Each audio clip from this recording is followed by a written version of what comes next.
Það sé aldrei besti leikmaður fyrstu deildar karla. Það hefur löngu verið sagt að ef þú ert valinn bestur í einhverju deild, þá ekki verið að spila í henni, þú að spila einhverstaðar annars staðar. Hvað finnst þér um það? Það er líka gaman að vera bara bestur í einhverju deild. En jú, það er alveg margt til í því. Eitthvað til í þessu. Það er eitthvað til í þessu, sko. En þú, svona tekur þessi verðlaun til þín mér kosin þetta og ert besti leikmaður fyrstu deildarinnar á þessu tímabili. Er eitthvað sérstakt sem þú átt að gera núna á þessu tímabili sem að orsaka það að þú færð þessi frábæru verðlaun?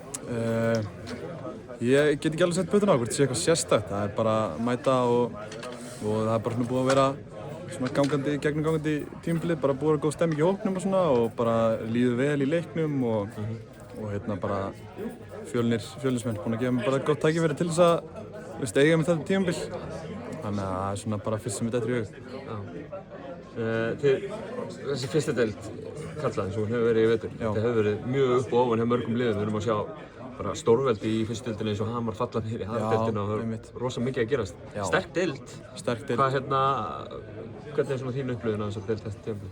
Já, það voru margir leikir sem voru svona óvænt mjög auðveldir og svo kannski förum við næsta leikum út í sama lið og við töpum úti eða eitthvað svoleiðis.